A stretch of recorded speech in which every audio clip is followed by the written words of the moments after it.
Hana mến chào cô bác, anh chị và các bạn. Những ngày cuối năm là những ngày bận rộn nhất, nên hôm nay Hana chia sẻ một món ăn sáng nhanh gọn lẹ, không cần nướng, không cần chiên, đầy đủ chất dinh dưỡng cho gia đình của mình. Chỉ cần bỏ ra khoảng nửa tiếng là mình đã có một món ăn sáng vô cùng thơm ngon cho gia đình. Vì công thức này làm rất là nhanh nên phần nhân thịt mình phải xào hơi chín trước. Đun nóng một muỗng canh dầu ăn. Khi dầu nóng cho vào một muỗng canh hành tím băm phi thơm. Thịt heo thì Hana sử dụng 150g thịt xay. Cô bác, anh chị và các bạn lựa chọn thịt vừa nạc vừa mỡ thì phần nhân sẽ mềm ngon hơn, không bị khô. Cho thịt vào, mình sẽ xào thịt khoảng 1 phút cho thịt này hơi săn lại. Sau đó cho 70g hành tây cắt nhỏ vào, đảo đều lên.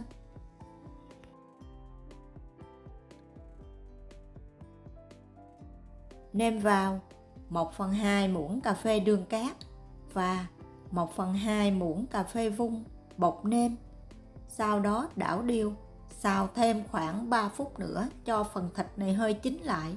Cô bác, anh chị và các bạn khi xào thịt, mình nhớ để lửa lớn, giúp cho phần thịt này không ra quá nhiều nước.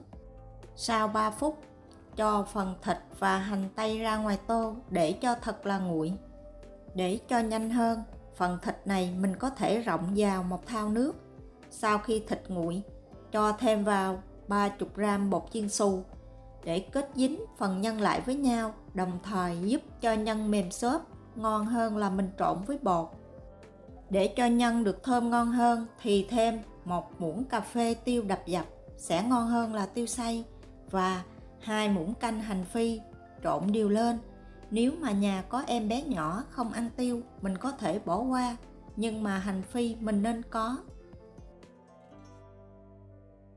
Bọc kín nhân này lại để trong tủ lạnh, trong khi đó mình sẽ đi chuẩn bị phân bột. Rây vào tô 200g bột mì đa dụng và 1/2 muỗng cà phê men nở.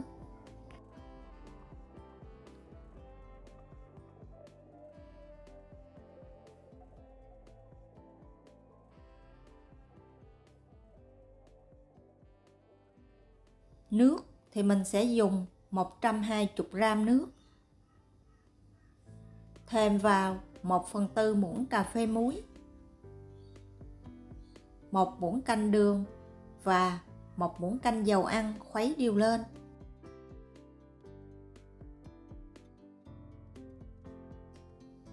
Bột bánh này rất là mềm.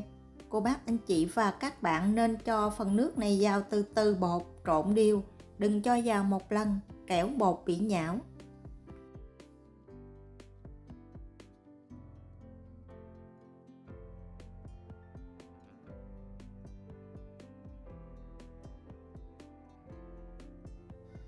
Sau đó dùng tay nhồi sơ khoảng 30 giây cho bột lại thành một khối.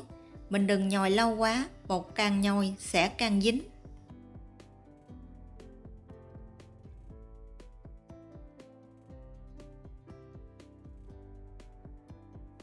Bột rất là mềm nên mình cần phải để nghỉ bột khoảng 15 phút, sau đó mới nhồi tiếp.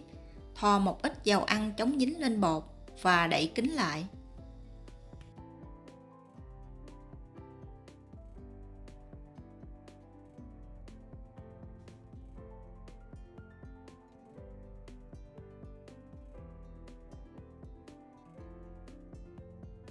Sau 15 phút, lấy khối bột cho ra bàn.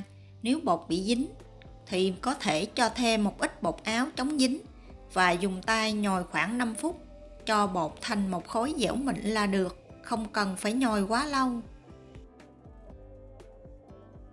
Chia bột ra làm 10 phần bằng nhau, mỗi phần Hana cân được khoảng 35g. Lấy từng viên bột ra túm tròn lại, làm như vậy cho tới viên bột cuối cùng. Bột chưa làm thì cô bác, anh chị và các bạn nhớ dùng khăn che lại để tránh bột bị khô. Bây giờ mình sẽ cho một ít bột áo chống dính ra bàn. Trước tiên mình sẽ cán bột thành hình tròn có đường kính khoảng 5 cm.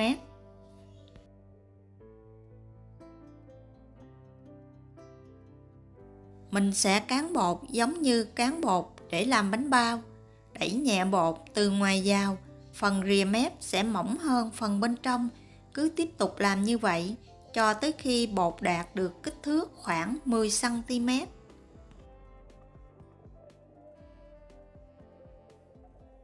Bây giờ mình chỉ cần lăn nhẹ bột thêm 1 tới 3 lần là được, cho phần bột được dàn đều ra. Và cứ tiếp tục làm như vậy cho tới hết viên bột cuối cùng. Khi đặt bột chồng lên nhau, cô bác anh chị và các bạn nhớ chống dính kỹ mặt phía dưới, kẻo một chút bột lấy lên sẽ bị dính lại.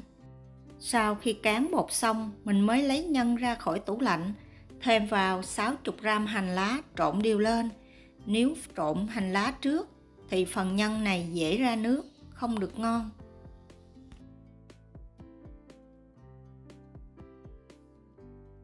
Viên bột nào mình cán trước thì mình lấy ra bọc nhân trước.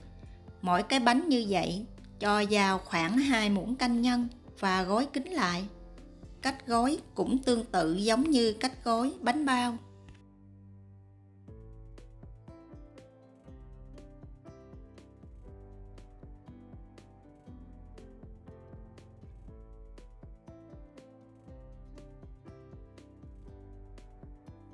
Để giúp bánh được thơm ngon hơn thì Hana sử dụng một ít mè trên mặt bánh. Lấy một ít nước, sau đó nhúng phần mặt bánh này vào. Mè thì Hana chuẩn bị 3 muỗng canh mè trắng và khoảng 1/2 muỗng cà phê mè đen. Đừng làm mè đen nhiều quá nhìn không đẹp mắt.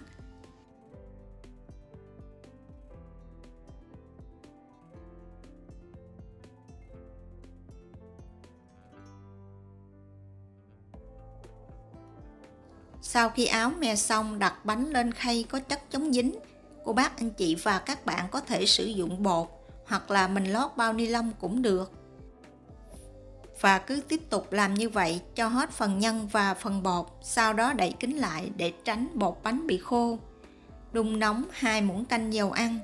Khi dầu nóng thì mình xếp bánh vào chảo, tùy theo kích thước của chảo mà mình xếp bánh vào.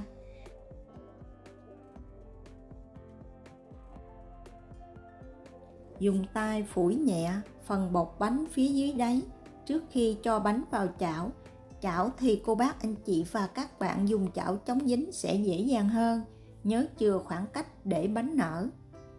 Mình sẽ chiên bánh ở lửa vừa cho tới khi phần đáy bánh hơi vàng.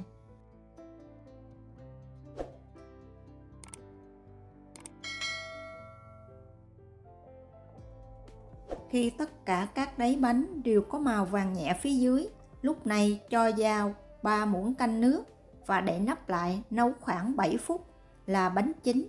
Vì phần thịt mình xào trước nên rất là nhanh.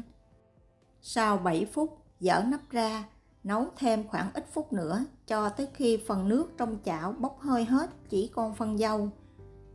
Lúc này mình mới lật mặt bánh lại và chiên vàng mặt thứ hai.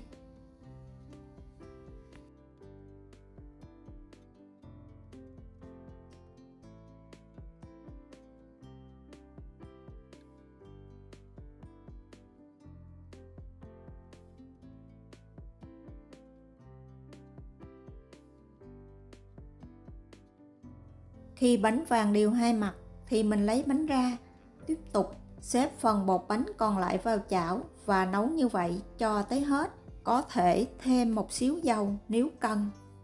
Vậy là chỉ cần bỏ ra khoảng 30 phút là cô bác anh chị và các bạn có thể chuẩn bị một bữa ăn sáng ngon lành cho gia đình của mình. Dù không ủ bột nhưng bột bánh rất là mềm xốp, phần nhân thì vô cùng đậm đà và thơm ngon. Đây là một công thức rất đáng để thử. Cảm ơn cô bác anh chị và các bạn đã xem.